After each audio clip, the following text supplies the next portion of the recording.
Hello everyone, welcome to G centric. और ये question बहुत दिमाग खराब करने वाला क्वेश्चन हो गया था गेट 2026 गुवाहाटी में, क्योंकि स्टूडेंट को लग रहा था कि हर एमएसक्यू टाइप क्वेश्चन में एक से ज्यादा आंसर होते हैं। तो एक आंसर तो निकाल लिया उन्होंने दूसरा जो आंसर है ना वो जबरदस्ती टिक कर दिया। क्या ठीक है, पता नहीं कुछ आ रहा होगा थोड़ा सा हाफ नॉलेज के साथ में या थोड़ा सा कैलकुलेटिव रिस्क लेने के हिसाब से उन्होंने एक ऑप्शन उन्होंने करेक्ट निकाल दिया। सेकंड को ये एमएसक्यू देख के एमएसक्यू पैटर्न देख के उन्होंने एक आंसर और टिक कर दिया। बट गेट वाले बड़े चालाक थे, उन्होंने एमएसक्यू टाइप में एमसीक्यू पूछ दिया। मतलब कि आपको ये बताया गया कि उसमें एक ही क्वेश्चन एक ही ऑप्शन करेक्ट है। तो अपने को बिल्कुल भी झांसे में नहीं फंसना है कि एमएसक्यू होगा तो मल्टीपल आंसर ही होंगे, हो सकता है कभी-कभी एक आंसर भी हो सकता है। तो बिल्कुल भी इस चीज से आपको डरना नहीं, क्योंकि देखिए थ्योरेटिकल क्वेश्चन था, स्टूडेंट थोड़ा सा दिमाग खराब करे, इसमें थोड़ा सा आपको टाइम चलेगा क्योंकि हर एक चीज को वेरीफाई करना था। क्वेश्चन है 220 volt 12 volt single phase transformer is design for India used in India and rated 100 volt ampere 50 hertz. बहुत बढ़िया। Later this unit is shift to USA भेजेगी भाई, and where it is used as 110 volt and 6 volt transformer at 60 hertz. My friend Donald Trump है ना, Donald Trump के पास, मोदी जी के best friend है माय फ्रेंड डोनाल्ड, है ना, तो उनके पास भेजा गया ट्रांसफार्मर और बोला कि आप यूज करो। अब दोनों की रेटिंग देख लेते हैं, उसके बाद एक एक पॉइंट हम लोग बात करते हैं। Which of the following statement is are correct. Not correct नहीं पूछा, नॉट करेक्ट पूछता तो तीन ऑप्शन हो जाते सही, है ना। करेक्ट पूछा आपसे, ठीक है। अब देखो यहां से इंडिया अगर देखें तो इंडिया में आपका 220 वोल्ट स्लेश 12 वोल्ट, ठीक है, और 100 वोल्ट एम्पीयर रेटिंग है और फ्रीक्वेंसी है 50 हर्ट्ज।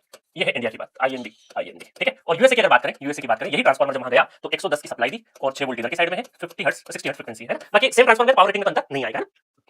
जो रेटेड है, रेटेड ऑपरेशनल यूनिट नहीं बात कर रहा मैं, रेटेड जो है आपकी वो चेंज नहीं होगी क्योंकि सेम ट्रांसफार्मर यूज कर रहे हैं। अब देखो यहां पर क्या हुआ, ऑप्शन से आपके नो लोड करंट ऐसा करने से no load current drawn would be smaller for operation in USA compared to India, ये बताना है। The same no load current, अच्छा नो लोड करंट के ऊपर बात करिए। The peak flux density in the core would be higher by using in the USA compared to the unit, मतलब magnetic flux की बात करिए। द एडी करंट लॉसेस की बात करिए, तो eddy current loss, no load current और magnetic flux तीन पैरामीटर हमें वेरीफाई करना है। इस वजह से क्वेश्चन में थोड़ा सा बच्चों का टाइम चलेगा, है ना, रीड करने में थोड़ा सा, जो लैंग्वेज में थोड़ा सा जिसका कमांड कम रहता है जिन बच्चों का, उनका थोड़ा सा टाइम एंगेजिंग हो गया। हालांकि क्वेश्चन बहुत आसान था बट टाइम एंगेजिंग हो गया। चलो अब वन बाय वन करते हैं। सबसे पहले मैंने आपको बताया था कि जब भी दो तरीके के ट्रांसफार्मर की रेटिंग इस तरीके से सेम ट्रांसफार्मर है या दो तरीके से यूज कर रहे हैं एक ट्रांसफार्मर अलग रेटिंग पे, तो सबसे पहले क्या देखना है, V by F ratio constant है या नहीं, क्योंकि हमें पता है कि जो मैग्नेटिक फ्लक्स डेंसिटी है वो इस प्रोपोर्शनल टू क्या होता है V by F। तो V by F है क्या, अगर इसका मैं देखूं, इसको मैं 1 मान लेता हूं तो V1 इंडिया का कितना हो जाएगा, 220 प्राइमरी वोल्टेज ले लेते हैं तो 220 डिवाइडेड बाय 50, और V2 जो ले लेते हैं यूएसए का, ये ले लेते हैं 110 डिवाइडेड बाय 60। इसका मतलब है कि भाई यहां से आपका जो है वो V1 बड़ा आ रहा है, V2 छोटा आ रहा है ना, V1 बड़ा आ रहा है, V2 छोटा आ रहा है। इसका मतलब हम ये बोल सकते हैं कि ये है आपका यूएसए का और ये है आपका इंडिया का आईएनडी, ठीक है। तो यूएसए का छोटा आ रहा है, तो देखो फ्लक्स डेंसिटी की बात करें, magnetic flux density in the core would be higher while operation in USA compared to India. नहीं, यूएसए का देखो मैग्नेटिक फ्लक्स डेंसिटी आपका कम आ रहा है, तो इसका मतलब है C is the wrong answer, C answer नहीं हो सकता। अच्छा अब हम चलते हैं नो लोड करंट पे। अब नो लोड करंट को मैंने आपको बताया कैसे देखना है, बीएच कर्व बताया था, बहुत डिटेल वर्जन में आपको बीएच कर्व पढ़ा रखा है। बीएच कर्व बोला था कि बीएच कर्व जो होता है that is proportional to flux, operating flux and proportional to current,